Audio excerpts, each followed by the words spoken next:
Assalamualaikum warahmatullahi wabarakatuh. Selamat pagi. Pada kesempatan kali ini kami akan mempresentasikan mata kuliah struktur data mengenai expression and statement. Nah, sebelum itu kami akan memperkenalkan anggota kelompok kami terlebih dahulu. Perkenalkan, nama saya Meza dengan NIM belakang 12. Perkenalkan, saya Putri dengan NIM belakang 07. Perkenalkan, nama saya Luvita dengan NIM belakang 10. Perkenalkan, nama saya Rania Desyombing dengan NIM belakang 09. Oke, selanjutnya kita akan langsung ke studi kasusnya. Yang pertama, perusahaan ABC ingin menghitung gaji akhir seorang karyawan. Gaji akhir ini dihitung berdasarkan gaji pokok dan jumlah jam lembur. Jika seorang karyawan bekerja lebih dari 45 jam, ia mendapatkan tambahan bonus per jam lembur.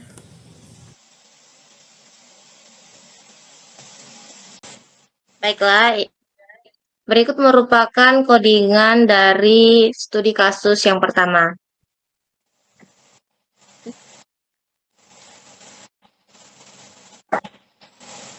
Baiklah, di sini kita masukkan gaji pokoknya. Kita buat sekitar 3 juta.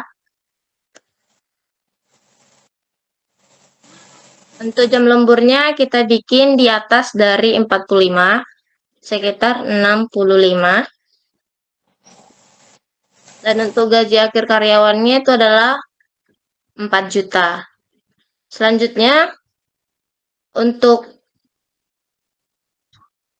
gaji lemburnya yang di bawah 45, kita buat gajinya itu sekitar 4 juta. Jumlah jam lemburnya itu di bawah 45, jadi 35. Nah, hasilnya tetap menjadi 4 juta. Kenapa? Karena di dalam studi kasus, dia akan mendapat jam lembur jika jam lemburnya itu di atas dengan 45. Jadi jika di bawah dari 45, dia tidak akan mendapat jam lembur ataupun bonus per jam lemburnya adalah 0.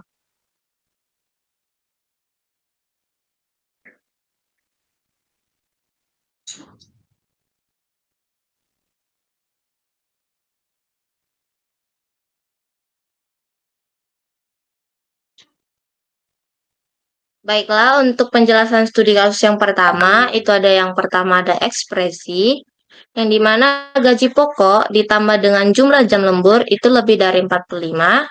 Dan untuk kondisi yang kedua, jika jumlah jam lembur kurang dari 45, maka bonus per jam lemburnya itu sama dengan 0. Yaitu adalah ekspresi aritmatika yang digunakan untuk menghitung gaji akhir. Ekspresi ini menggunakan operator ternary, yaitu untuk menentukan apakah ada bonus lembur yang harus ditambahkan. Selanjutnya, penjelasan mengenai pernyataan atau statements. Yang pertama ada scanf gaji pokok, yaitu pernyataan input yang meminta pengguna untuk memasukkan gaji pokok. Kemudian ada scanf jumlah jam lembur, yaitu pernyataan input yang meminta pengguna untuk memasukkan jumlah jam lembur.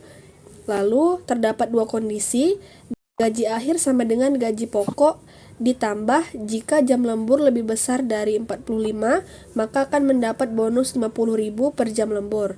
Namun, jika jumlah jam lembur kurang dari 45, maka bonus per jam lembur sama dengan 0.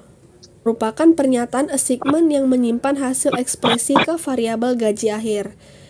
Kemudian yang terakhir ada printf gaji akhir, yaitu pernyataan output yang menampilkan hasil perhitungan ke layar dengan simbol rupiah di depan nilai gaji akhir.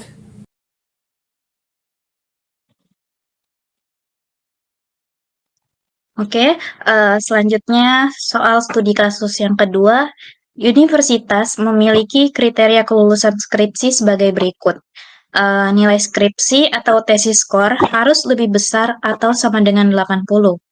Mahasiswa harus memiliki nilai minimal di 2 mata kuliah lainnya, yaitu nilai mata kuliah 1 harus lebih besar atau sama dengan 70, nilai mata kuliah 2 harus lebih besar atau sama dengan 70. Mahasiswa harus memenuhi syarat kehadiran minimal 75% dari total pertemuan. Jika semua kriteria ini terpenuhi, mahasiswa dinyatakan lulus, dan jika tidak, mahasiswa dinyatakan tidak lulus.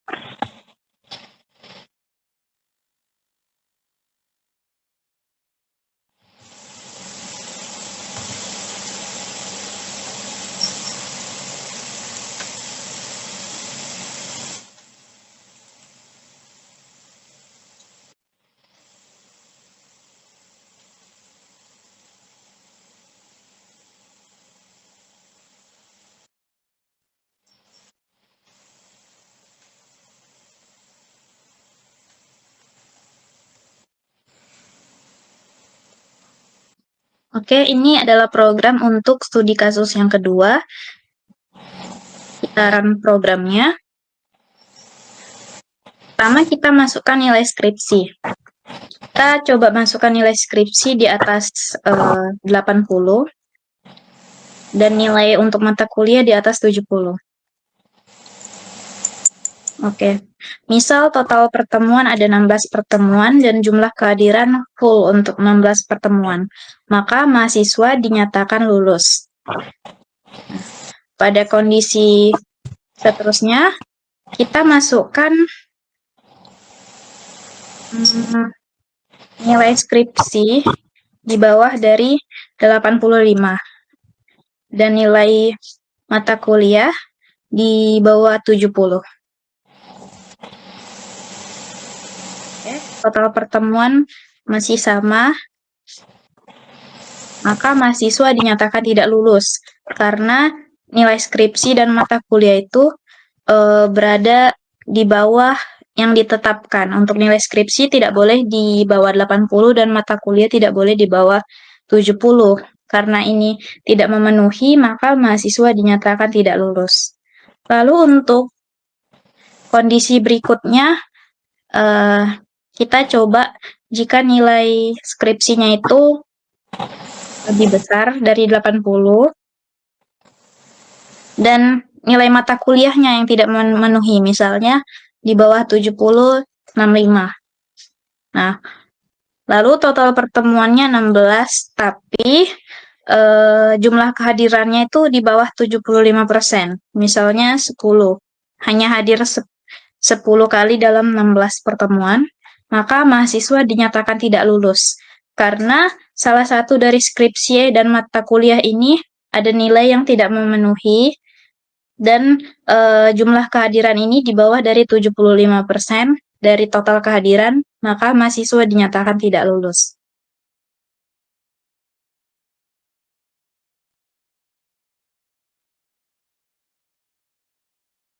Oke, kemudian dari program studi kasus yang kedua itu memuat ekspresi 0,75 untuk total pertemuan adalah ekspresi aritmetika yang digunakan untuk menghitung kehadiran minimal yang diperlukan. Pada soal tadi itu minimal kehadiran adalah 75% dari total kehadiran. Selanjutnya adalah penjelasan mengenai pernyataan atau statements. Scanf, thesis score adalah pernyataan input yang meminta pengguna untuk memasukkan nilai skripsi. Scanf, course 1 score adalah pernyataan input yang meminta pengguna untuk memasukkan nilai mata kuliah pertama. Scanf, course 2 score adalah pernyataan input yang meminta pengguna untuk memasukkan nilai mata kuliah 2. Scanf, total pertemuan adalah pernyataan input yang meminta pengguna untuk memasukkan total pertemuan.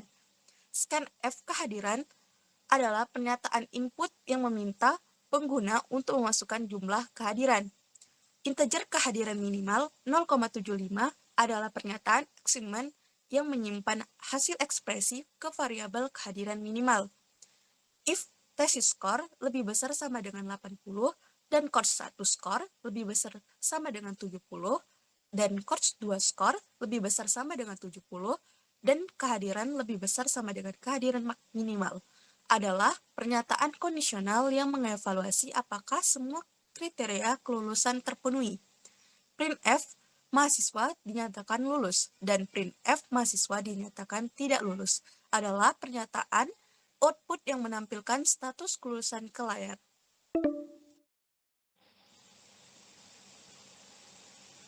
Baiklah, sekian hasil presentasi dari kelompok kami. Apabila ada kekurangan kami mohon maaf. Kami akhiri dengan wabillahi taufiq wal hidayah. Wassalamualaikum warahmatullahi wabarakatuh. Selamat pagi.